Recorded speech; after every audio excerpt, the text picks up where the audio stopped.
Du secteur. Alors, pas que du secteur, vous me direz, dans toute profession, au fond, on se pose la question de quel type d'objectif on poursuit et avec quels moyens. La grande difficulté de notre secteur, c'est que nous sommes dans un secteur, celui de l'aide aux personnes âgées, qui est historiquement et incontestablement en retard par rapport à tous les autres domaines d'activité et qui est en retard dans notre pays par rapport à ses voisins européens. Il suffit de comparer le temps passé par des professionnels à domicile, le nombre de professionnels en établissement entre la France et les autres pays européens comparables pour voir que la France est en retard. Donc, retard dans le secteur, promesse incessante au cours des dernières années, promesse du président Sarkozy qu'il créerait une grande prestation, promesse du président Hollande, enfin du candidat Hollande, qu'il créerait une grande prestation, une grande loi. Promesses incessantes, et puis au fond aujourd'hui on arrive sur une loi dont on a bien vu tout à l'heure que c'est une loi qui n'apportera que bien peu de moyens supplémentaires, même si elle n'est pas inutile. Donc on est dans cette situation avec un secteur dans lequel le manque de moyens, l'insuffisance du nombre de professionnels fait que les personnes concernées à domicile ou en établissement ne sont pas suffisamment bien accompagnées. Les familles, souvent à domicile, parfois en établissement, s'épuisent en temps passé. Et les professionnels sont dans une situation très difficile. Il ne faut pas oublier qu'avec le bâtiment et les travaux publics, on est parmi les premiers secteurs d'accidents du travail et de maladies professionnelles. Donc on est dans cette situation et on connaît les difficultés économiques de notre pays. Et dans ces difficultés économiques, l'État nous dit il n'y a pas d'argent. Mais au même moment, l'État nous dit nous continuons à maintenir un haut degré d'exigence sur les professionnels. En fait, on est dans cette espèce d'écartèlement permanent. Et donc à la fois, on pense que notre responsabilité, c'est de dire ce qui ne fonctionne pas et ce qui est inacceptable. Et c'est aussi, à partir du moment où il y a des arbitrages qui sont faits, de les contester parce que nous sommes en démocratie et que nous devons contester ces arbitrages qui ne suffisent pas pour aider correctement les personnes âgées, et pour autant nous devons les accepter parce qu'on est en démocratie aussi, et qu'acceptant ces arbitrages, nous devons accompagner les directeurs et les professionnels pour voir comment on arrive à s'en sortir dans cette situation inextricable. C'est au fond tout l'objet de notre colloque. Oui, c'est vrai que, en fait, en témoin que nous sommes au quotidien de l'injure qui est faite aux personnes âgées et à l'insoutenable, parce que finalement, c'est pas les coups qui, ceux-là, ils passent à la télé encore. Mais quand au quotidien, on n'est pas capable de répondre dans des délais suffisants, raisonnables, et qu'on oblige une personne âgée à uriner dans une couche alors qu'elle pourrait très bien aller aux toilettes, vous comprenez bien que c'est juste inacceptable intellectuellement. C'est insupportable. L'idée même est insupportable. Et pourtant, sans que ce soit dit, on demande aux Français de s'asseoir sur ces choses absolument essentielles. À côté de ça, on va faire une grande réflexion sur le droit de la personne âgée. Je prenais l'exemple ce matin du droit de vote, mais évidemment que c'est majeur, mais il faut revenir sur l'infiniment petit, la question de l'homme au service de l'homme. Et quand on décline au plus près de l'individu, on voit bien qu'on est complètement à côté de la cible. Mais on a besoin, nous, de faire remonter cette chose-là, parce que franchement, si on disait aux Français, mais voyez bien, la personne âgée, elle fait pipi dans une couche juste parce qu'il n'y a pas la personne pour répondre à cette attente. C'est ulcérant.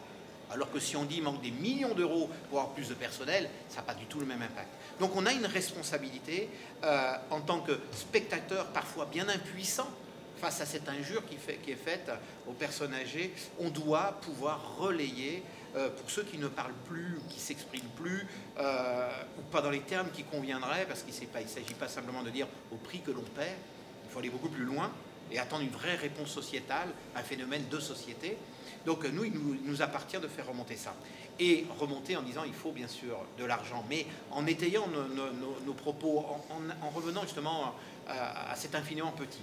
Et puis, je dirais, en même temps, on a une responsabilité. S'il suffisait de dire il faut de l'argent, et avec le vain espoir qu'avec plus d'argent, on peut faire perdurer des systèmes d'hier qui, par définition, sont d'hier et ne prennent pas en compte les évolutions sociétales, évidemment, ça ne fonctionne pas.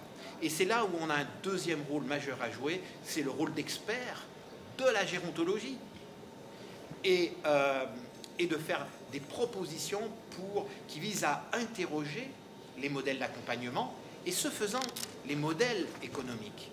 On est durablement dans la contrainte. Et je ne suis même pas certain que si notre pays redevenait à meilleure fortune, qu'on consacrerait une priorité sur les personnes âgées parce que le pays n'a pas toujours été aussi contraint et la cause des personnes âgées n'a jamais été véritablement pris en compte. Donc on voit bien que là, il faut être raisonnable et en expert, être une vraie force de proposition pour faire évoluer les modèles. Mais on y a cru d'ailleurs dans la genèse de cette loi, on a pu en tout cas le croire, avec une ministre qui était vraiment sur cette question sociétale, avec une approche très transversale, interministérielle, et c'était un discours qui nous allait très bien. Mais en fait, on retombe vite dans les travers de l'instrumentalisation des politiques vieillesse, de quelques euros qui font fonctionner des modèles qui sont rassurants, sûrement pour tout le monde, et tellement inopérants, surtout quand on n'a pas d'argent. Donc là, il y a vraiment quelque chose à faire. Et puis, effectivement, je rejoins Pascal sur la parole du politique, parce que ça serait plus simple pour nous, pour les directeurs, pour les soignants, pour sûrement aussi toutes les personnes âgées, si un discours de vérité était posé. On n'a pas d'argent, soit, mais on ne dit pas, dans ce cas-là, qu'on va faire des miracles. On dit qu'on va faire avec l'argent que l'on a. Et que peut-être même, non seulement il faudra arrêter de dire ce que l'on n'est pas capable de faire, mais peut-être dire aussi, oui, dans un monde de contraintes, il faut lever les contraintes. Les contraintes qui pèsent sur le fonctionnement et qui coûtent cher.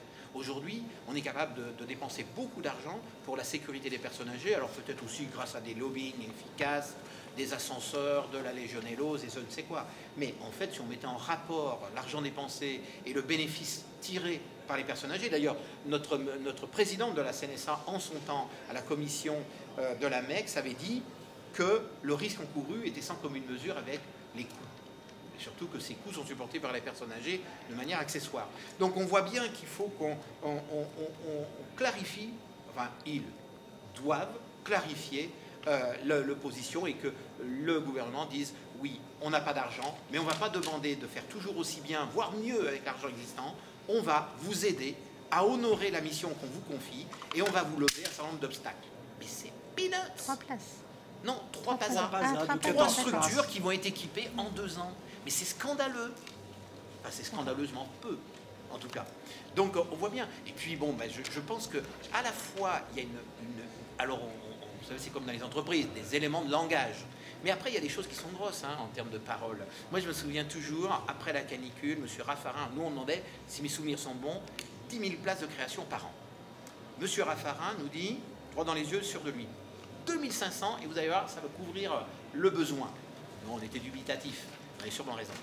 Et finalement, très peu de temps après, Philippe Bas double la mise.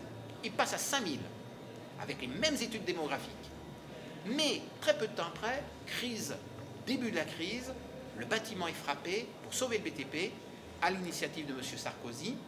Le ministre de l'époque qui était ministre de la Santé, un homme... Oui, Bertrand. Xavier Bertrand dit, pour sauver le bâtiment... Oui, voilà, j'ai lu un article sur lui, là, il monte dans les sondages. Alors, là, pour sauver le bâtiment, on passe à 7500. Et moi, je me souviens, et tout ça en 3 ans. 2005, 5000, 7005. Nous, on demandait 10 000, vraiment, on se rapprochait.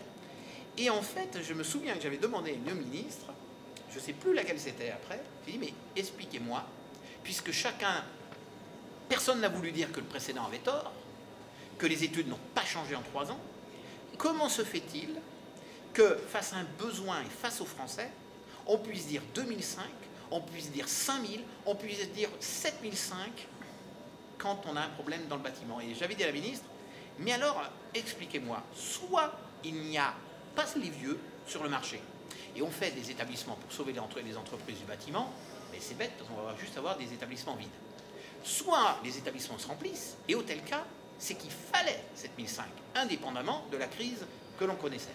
Alors voilà, vous voyez bien le crédit qu'on peut apporter. En réalité, on a des besoins qui sont parfaitement analysés, et on a des réponses qui sont parfois de nature purement politique, très éloignées de ce que vivent nos concitoyens.